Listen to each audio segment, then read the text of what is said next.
좀 더 본격적으로 데이터가 알려주는 2023 부동산 시장에 대해서 같이 한번 얘기 나눠보도록 하겠습니다. 대표님께서는 데이터로 부동산을 볼 수 있는 서비스인 부동산 지인을 또 만드셨잖아요. 그러면 부동산 지인에서는 현재 부동산 시장이 하락이라고 얘기를 해주고 있나요? 아니면 상승인가요? 전국을 기준으로 해가지고 이야기를 하면 이제 지금 현재는 상승, 하락 둘 중에 하나로 선택을 하라고 하면 이제 상승 쪽이에요. 아, 전국을 놓고 본다면? 네. 저희가 전국에 있는 시군구 전체를 놓고 그 기간을 이제 6월 1일부터 10월 1일까지 사이로 잡아서 인구수 20만 이상의 지역들만 한번 검색을 해봤어요. 그렇게 하면 지금 그 가격이 오른 곳과 떨어진 곳을 확인할 수가 있어요. 설정에서 저희가 가격이 오른 곳을 한번 검색을 해볼게요. 가격이 0에서 한 30% 정도 오른 지역이 있을까? 그렇게 검색을 해보면 92개 지역이 오른 걸로 나와요. 오르고 있네요. 네. 그러면 반대로 떨어진 지역이 있을까? 그걸 한번 검색을 해볼게요. 여기서는 마이너스 30에서 한 0 이렇게 해가지고 검색을 해보면 떨어지는 지역의 숫자가 37개예요. 전국의 시군구 단위에서 뭐 인구 20만 이상 이렇게 잡아서 이제 검색을 해보니까 오른 곳보다는 떨어진 곳이 훨씬 더 많잖아요. 그러면 이제 어쨌건 전체 평균을 놓고 이야기하자면 상승하는 지금 상황이다. 이렇게 이제 이야기할 수 있겠죠. 지금 어떻게 보면은 이 아파트 기준인 거죠? 아파트의 어떤 기준을 설정값이 따로 있을까요? 아니면은 그렇죠. 이게 질문을 잘 해주셨어요. 아파트가 사실은 생각하시는 어떤 이미지가 있죠. 추상적으로 뭐 커뮤니티 시설도 있고 주차장도 있고 엘리베이터 있고 많고, 사실은 이 건축법에서 보는 아파트는 5층 이상의, 그럼 5층짜리 건축법 기준으로 보면 20세대 이상만 있으면 아파트예요. 그러면 여러분들이 이제 지나가다가 보는 그 도생이라고 부르는 거 있죠. 원룸 건물 뭐 이런 것들도 아파트예요. 법적으로는. 법적으로는. 그래서 이제 통계 자료 만들 때도 아파트 하면 그런 것들이 다 들어가요. 다 포함이 되는 건가요? 네. 근데 이제 저희 같은 경우에는 기준을 이제 100세대 정도를 잡고 있어요. 세대수가 이제 너무 낮은 것들이 많이 있기 때문에. 그래서 이제 그런 것들은 걸러내고 100세대 이상의 이제 여러분들이 상상하는 그 아파트에 근접한 그런 것들만 가지고 저 가격을 뽑아내는 거예요. 어떻게 보면은 우리가 평균값을 구할 때 뭐 가장 아래에 있거나 위에 있는 거는 조금 이제 없애는 그런 느낌처럼 하나의 어떤 기준점을 한 번 더 만들어 주신 거네요. 100세대 이상의 아파트 위주로. 자, 그러면 지금 이렇게 전국 시장을 봤을 때 그러네요. 지금 상승한 아파트가 훨씬 더 지역이 많을 정도로. 그러면 전국으로 보면은 약간의 상승은 보이고 있다라고 지금 얘기해 주시는 건데 전국으로 본다면이라고 얘기하셨다는 거는 뭐 서울, 경기라든가 지역을 조금 이렇게 나눠보면 또 달라질 수 있다는 걸까요? 그렇죠. 이제 지금 보시면 떨어지고 있는 지역들도 있거든요. 어디가 있느냐면 경남의 거제라든지 저게 지금 6월 1일부터 10월 1일까지에 지금 하락한 거예요. 3% 떨어진 거고 부산의 사상, 뭐 익산, 사하 뭐 경기도에서도 이천 이런 데는 이제 떨어진 거죠. 그러네요. 우리가 저런 기능들을 쓰는 거는 전국적으로 지금 어떤 지역들이 잘 가고 있고 어떤 지역들이 잘 못 가고 있는지를 구분하는 거잖아요. 이제 반대로 이제 오르고 있는 지역들 아까 이제 검색을 잠깐 해봤었는데 오르고 있는 지역들 한번 볼까요? 아마 요 값이 여러분들이 이제 언론에서 이렇게 들은 거하고는 조금 편차가 있을 거예요. 왜일까요? 지금 언론에서 많이 나오는 데는 송파잖아요. 송파, 강남 뭐 이런 데잖아요. 6월 1일부터 해가지고 10월 달까지 해서 이제 많이 오른 데는 수원의 영통구, 수정구, 경기도 화성도, 하남, 강동구 이런 곳들이 최근에 이제 그 굉장히 잘 가격이 상승해주고 있는 그런 지역들이죠. 어떻게 보면은 거래도 어느 정도 또 일어나고 있을 것이고 거래는 이제 또 따로 확인을 해야 돼요.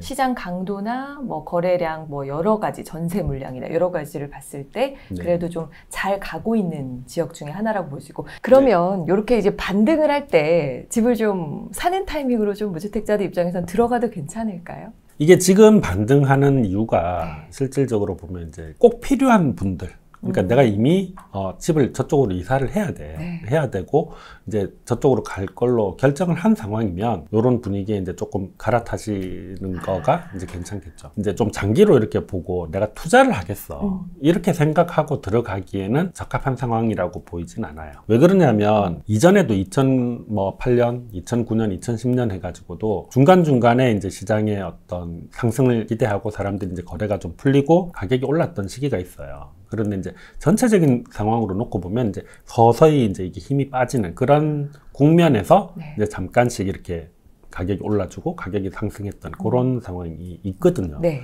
그러니까 지금도 그게 아니라고 못하는 거잖아요. 네. 전체적인 어떤 흐름 자체는 약간 힘이 빠지는 상황일 수 있기 때문에 투자로 공격적으로 이렇게 매입하기는 좀 어려운 상황. 근데 이제 실거주를 이미 하고 있는 상태고 내가 갈아타기 하기에는 무난한 상황이 아닐까 싶습니다. 그렇게 또 추천을 해주시는군요. 아니 근데 대표님 진짜 이렇게 PC로 보면서 하니까 굉장히 신기하고 세상 편하다. 네. 항상 머릿속으로만 생각했던 그런 데이터들을 한눈에 다 정리를 해주는 거잖아요. 부동산 지인을 활용해서 지금 잘 가고 있는 지역을 이건 어떻게 보면은 진짜 저도 뉴스에서도 못 봤어요. 실제 데이터를 바탕으로 네. 최근 자료를 바탕으로 보여주셨는데 그러면 아까 이제 몇 개의 지역이 있었어요. 좀 가라앉고 있는 지역이라고 할까요? 잘 가고 있지 못한 지역들도 다시 한 번 더 보여주시면 좋을 것 같아요. 대표적으로 좀 힘이 떨어지고 있는 그런 지역들이 거제라든지 사당, 뭐 익산, 사하구, 경기도 이천 뭐 이런 쪽인데 사실 보면 저런 지역들의 공통점이 몇 가지 있어요. 거제 같은 경우에는 제일 유명한 게 조선이죠. 네. 저기 부산 같은 경우에 사상구 뭐 이런 데들이 이제 공장들이 많이 있어요. 이게 이제 기존의 어떤 산업, 잘 되던 어떤 산업들이 지금 이제 경기가 좀 안 좋은 지역들이에요. 그게 이제 그 지역에, 이건 이제 전국을 놓고 봐도 마찬가지예요. 네. 만약에 우리나라가 수출도 잘 안 되고 적자가 계속 나고 있는 상황이다라고 하면 분위기 좋기가 어렵을 그렇죠. 거잖아요. 네. 그러니까 이제 저런 지역적인 어떤 특성들 때문에 다른 지역들과 달리 가는 게 좀 정체가 되고 있다. 이렇게 보시면 될 것 같아요. 그러네요. 그 지역의 산업과 또 연결을 시킬 수밖에 없겠네요. 그렇죠. 좀 가라앉고 있는 그런 분위기. 그러면 어떻게 보면은 경제 상황이 또 지역에 조금 아쉽다 보면 인구수랑도 또 관련이 있겠죠? 관련이 있죠. 정확하게 보면 네. 주택의 수요는 인구가 아니고 가구예요. 인구는 줄어들어도 가구가 늘어나고 있기 때문에 뭐 주택을 이렇게 본다 이런 것들이 있고 네. 거제 같은 경우에 네. 인구가 요 최근에 좀 늘어나고 있어요. 그거를 확인할 수 있는 방법들이 네. 행정자치부에서 나오는 어떤 인구 자료를 봐도 그렇고 국민연금 가입자 수가 최근에 많이 늘었어요. 아무래도 수주를 많이 받으면 일하시는 분들을 데려와야 되고 네. 일하는 분들이 들어온 거가 국민연금 가입자 숫자의 변화로 확인이 되는 거죠. 그런 것들을 이제 지켜보면 네. 여기에 일하는 사람들이 늘어났으니까 근데 일하러 온 분들이기 때문에 집을 바로 사거나 이러진 않아요. 그러진 않겠죠. 그러면 네. 이제 월세라든지 전세라든지 이런 추이들을 먼저 보고 그게 이제 요게 조금 더 반응이 보이네. 그럼 이제 어느 시점이 되면 다시 매매로 전환이 되니까 그런 것들 이제 미리미리 체크를 해서 이제 준비를 하는 거죠. 근데 인구수와 사실 가구수는 또 차이가 있잖아요. 그렇죠. 인구는 어떻게 보면은 유입된 그 지역의 전체 인구라고 보면 될 것이고 네. 가구라고 한다면 글쎄요. 가정을 이루는 한 집을 이루는 그 가구수라고 보면 되겠죠. 네. 네. 불과 몇 년 전만 해도 네. 우리가 그 한 집에 평균 이제 그 인구가 옛날 같으면 뭐 5명 네, 뭐 이렇게 기본 4-5명 네네 4-5명 이렇게 하다가 지금은 한 2.4, 2.5 요 정도 되거든요. 그러니까 이제 한 집에 아기가 이제 아니면 부부 네, 아니면 그렇게 싱글도 있고 네네 그러다 보니까 많이 줄어들었고 이게 그런 트렌드 때문에 이제 집의 사이즈도 좀 많이 이렇게 소형 평형으로 많이 가는 경향이 좀 있죠. 그렇군요. 그러면 이렇게 그 거제 지역을 지금 살짝 예를 들어서 좀 보여주셨는데 어떻게 보면 인구수가 늘어난 이유가 아까 얘기하셨던 것처럼 어떤 조선소의 어떤 수주 물량이라든가 어떤 기업의 호재와 조금 연관이 있다라고 보면 될까요? 네. 거제 지역에서 네. 어떤 상황인지 한번 이제 지금 인구는 여기에 나오는 이게 이제 행자부에서 나오는 인구예요. 네. 이 인구는 계속 떨어지고 있죠. 매달 떨어지고 있어요. 저 위에 거가 이제 인구수니까. 네. 그런데 밑에가 가입자 숫자예요.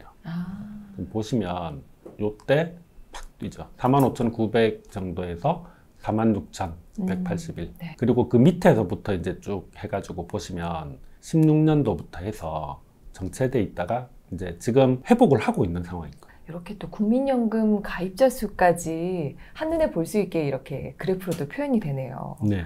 이렇게 봤을 때 지역의 인구수가 좀 늘어나고 있는 추이나 이런 것들도 한눈에 한번 보실 수가 있을 것 같습니다. 그러면 궁금한 지역이 있으면 네. 뭐 뉴스만으로 그냥 끝내는 게 아니고 여기 실제로 변화가 있나? 뭔가 지역의 분위기가 바뀌었나?를 이런 그래프로 확인을 해보면 되겠네요. 그렇죠. 그러니까 통계 자료들을 저희가 이제 계속 지속적으로 제공하는 이유가 네. 뉴스만 듣고 거기서 끝내는 게 아니고 그렇죠. 그 뉴스를 듣고 본인이 확인해가지고 네. 이유를 찾아보라는 의미에서 하는 일이기도 하거든요. 이게. 네. 어떻게 보면은 계속 대표님은 얘기하세요. 왜 그런지 한번 생각해 보세요. 그리고 그 왜를 내가 한번 답을 찾아가 보는 거죠. 이렇게 네네. 또 부동산 지인을 활용을 하면 한번 찾아볼 수 있지 않을까 싶은데 그러면 대표님 조금 더 지역 분석과 한번 비교를 좀 해보면 좋을 것 같아요. 네. 그러면 이번에는 내가 관심 있는 뭐 A 지역과 B 지역이 있어요. 요거를 네. 조금 한눈에 비교할 수 있는 그런 방법이 있을까요? 서울의 시군구만 놓고 최근 1년 이내에 시장 강도가 반등한 지역들을 검색을 해봤어요. 네. 그러면 서울 안에서는 현재 이제 가장 분위기가 좋은 곳은 송파구죠. 그렇죠. 네. 송파구고 그 다음에 강동, 마포 뭐 이런 순서예요. 그런데 이제 여기는 이렇게 좋지만 서울 전체적으로 다 상승하고 있는 게 지금 아니거든요. 아니죠. 네. 그리고 이게 반등한 시점을 보시면 반등한 시점이 2022년 12월이에요. 보통 좀 빠른 지역들이 한 12월. 그런데 반대로 지금 분위기가 안 좋은 곳, 아직 떨어지고 있는 곳들이 이제 구로구, 종로구, 노원구, 도봉구 이런 곳들이. 네. 근데 보면 도봉구 같은 경우는 11월 달에 반등 신호가 왔는데 아직도 이제 제대로 회복을 못 하고 있는 거예요. 그러네요. 예. 그러면 요 두 개의 지역을 한번 비교를 해볼게요. 좋아요. 서울의 송파하고 네. 도봉구를. 자, 보시면 시장 강도가 지금 뭐 요 기간 동안에 어떻게 변했다를 이제 확인할 수가 있고요. 네. 도봉구 같은 경우에는 뭐 마이너스 236에서 마이너스 8이니까 지금 마이너스 폭이 많이 줄어들긴 네. 했어요. 근데 아직 상승으로 전환한 상황은 아닌 거고. 네. 이제 송파구 같은 경우에는 플러스 전환이 돼서 굉장히 좀 들어가고 있는 상황이다. 그리고 보시면 전세 같은 경우에도 지금 도봉구 같은 경우에는 아직 마이너스, 송파 같은 경우에 굉장히 많이 올라가 있는 이런 상황이다라는 것들을 이제 비교를 해볼 수 있겠죠. 가격 면에서 봤을 때도 지금 도봉구 같은 경우에는 평균 가격이 한 2,100만 원 정도 되는데 송파 같은 경우에는 5,100만 원 정도. 네, 이 가격 차이가 굉장히 많이 나죠. 네. 거래로 이렇게 봤을 때 거래 비율이 지금 10월달 기준으로 봐서는 좀 어려울 것 같고 8월달 것까지 해가지고 이 거래량을 한번 보면 송파 같은 경우에는 평균에 한 55%까지는 올라온 거예요. 지금 보시면 이제 55%까지는 올라왔는데 도봉구 같은 경우에는 지금 33%. 아직은 이제 거래량이 지금 저걸 못 따라오는 거죠. 요것만 이제 보시면 1월부터 8월 달까지 거래된 것 중에서 외지인이 송파의 아파트를 얼마나 샀는지, 도봉구의 아파트를 얼마나 샀는지를 보시면 송파구 같은 경우에는 거의 한 30%, 도봉구 같은 경우는 한 20%. 네, 요 차이가 좀 있어요. 그리고 실제 거래된 숫자로 보더라도 차이가 조금 있는 편이고. 근데 대표님 이렇게 그래프를 보면서 느껴지는 건 결국은 도봉구도 조금 아직은 방금 미치지 못했지만 이제 조금 있으면 뭔가 회복 신호탄이 조금 쏘아진 그런 느낌이 좀 들어서 상승 전환 직전의 타이밍이라면 지금 사도 괜찮지 않을까라는 생각도 좀 드는데 어떻게 보세요? 금융위기가 터지면서 이제 가격이 이렇게 쭉 빠졌어요. 빠졌다가 다시 시장이 회복을 하려고 시도를 이제 여러 번 하게 돼요. 그게 이제 대표적으로 2008년에 보면 이게 시장 강도거든요. 시장 강도가 송파가 이제 굉장히 많이 올라갔었죠. 그리고 거의 유사한 시기에 도봉구도 같이 올라갔어요. 송파가 먼저 가고 그 다음에 이제 도봉구가 쫓아갔었죠. 그 뒤에도 이제 한번 이렇게 시도를 해요. 이렇게 가는 것들은 이제 분위기를 전환해가지고 다시 가지 않을까? 이런 기대가 이제 전체적으로 이렇게 들어오면서 저런 형태를 이제 보여요. 그리고 지금 앞에 말씀하셨던 그 질문의 핵심은 뭐냐면 키 맞추기인 거죠. 송파가 이만큼 갔으니까 다른 데도 이만큼 따라 올라오지 않을까? 이건 거잖아요. 그렇죠. 아파트도 마찬가지고 지역도 마찬가지고 결국 이제 키 맞추기를 하게 되는 건데 상승장일 때는 맞아요. 보시면 지금 2018년도 같은 경우에 송파가 굉장히 높은데 그 뒤에 거의 한 1년 정도 차이를 두고 이제 도봉구가 굉장히 높아요. 그 말은 송파가 앞에서 이제 이걸 끌고 간 거죠. 그 뒤에 이제 도봉구가 뭐 이제 기간을 한 1년 정도 두고 이걸 쫓아간 거예요. 그 다음에 이제 다시 상승이 계속 지속이 되고 있으니까 송파가 먼저 한 번 더 올라가요. 그 다음에 1년 정도를 두고 도봉구가 올라가요. 이게 상승장에서 키 맞추기가 진행될 때는 이런 식으로 가는 거예요. 대장이 먼저 끌고 가지고. 이거 지역의 아파트도 마찬가지예요. 뭐 그 지역의 신축이라든지 지역의 대장 아파트가 네. 먼저 조금 움직여주면 주변에 있는 게 이제 따라가죠. 네. 이게 상승장에서는 이런 형태가 되는데 지금이 상승장이냐를 저는 잘 모르겠다는 거죠. 근데 앞에서 말씀드린 것처럼 상승이냐 하락이냐 둘 중에 하나를 고르라고 하면 현재 명확하게 이제 가격 오르고 있는 지역이 더 많으니까 상승이지만 저는 지금 시장 상황은 굉장히 망가져 있는 상황에서 정상으로 회복이 되고 있는 중이다라고 보는 거지 네. 상승장이 열렸다라고 생각하지 않거든요. 그러시군요.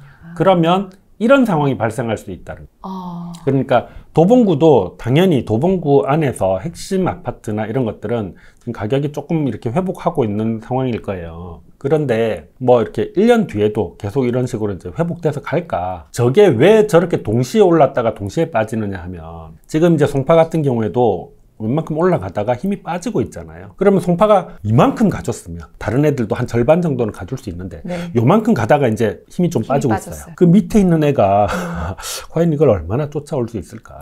그래서 이제 지역을 끌고 가고 있는, 지금 시장을 끌고 가고 있는 애들이 어떤 힘으로 얼마만큼 가고 있는지를 봐야 도봉구에 진입하는 거가 이제 타이밍이 나오지 않을까 싶습니다. 그 힘은 상승장에서 더 빛을 발하는데 네. 지금은 또 완연한 상승장이라고 볼 수 있는 분위기가 전혀 아니기 때문에 네. 그렇게 좀 속단하기는 좀 어려울 것 같다라고 네. 얘기를 해주시는 거네요.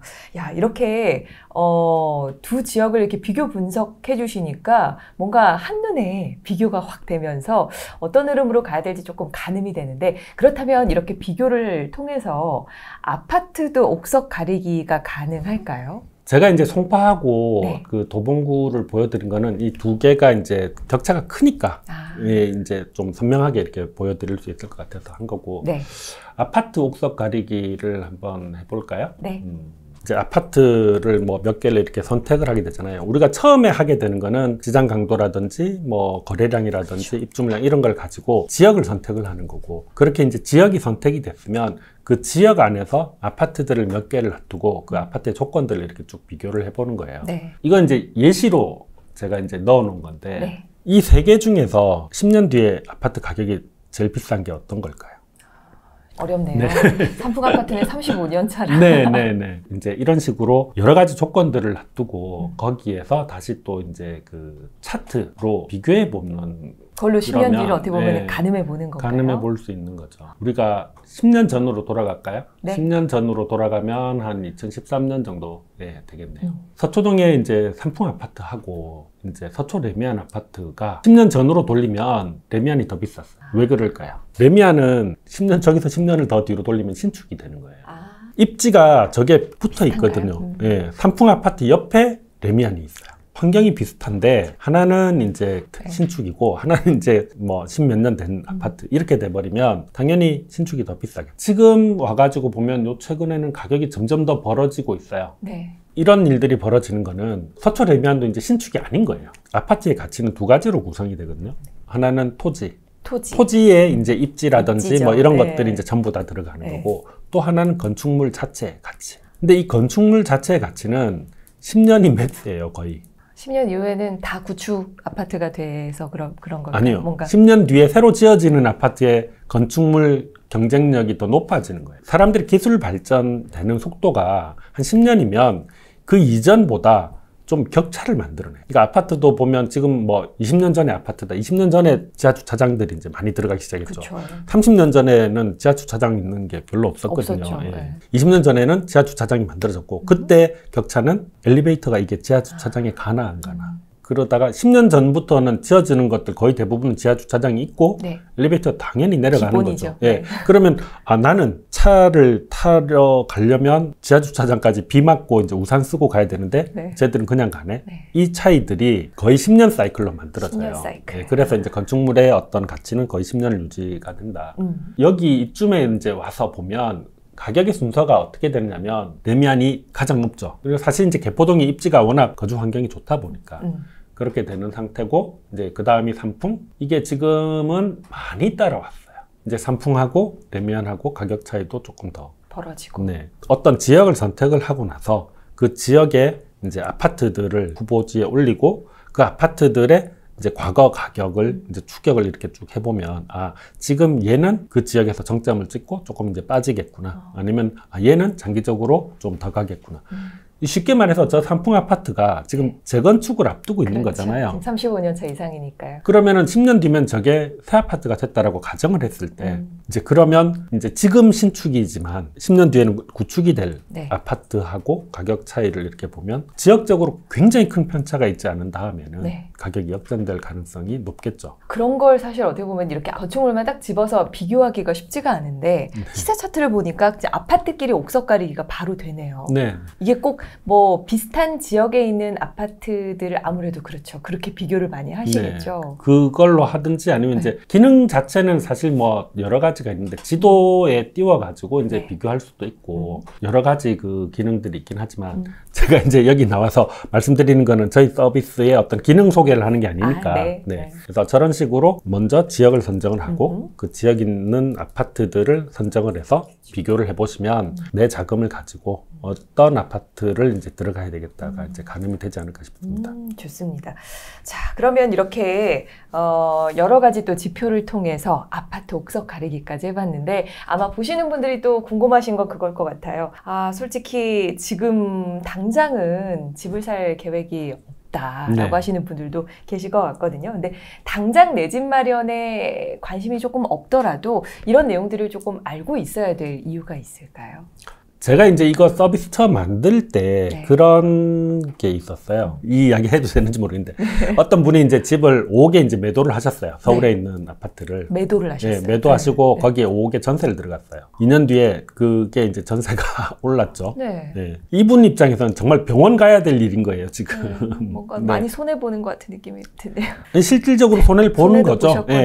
시장이 어떻게 돌아가고 있는지에 대해서 본인의 어떤 기준이나 본인이 이제 이걸 판단할 어떤 방안이 없었던 거예요. 그러다 보니까 이제 좀 잘못된 어떤 선택을 하신 거죠. 저도 집을 실제로 사고 팔 때 이런 걸로 이제 시장 분석을 해보고 주변에 나와 있는 다른 것보다 좀 비싼 가격에 매도한 적도 있고 지금 당장이 아니고 살다가 보면 언젠가는 집을 살 거고 언젠가는 거래를 하게 된단 말이에요. 그거를 그때 가서 급하게 이렇게 준비하는 게 아니고 미리미리 조금씩 이렇게 해보면 좋지 않을까 싶어요.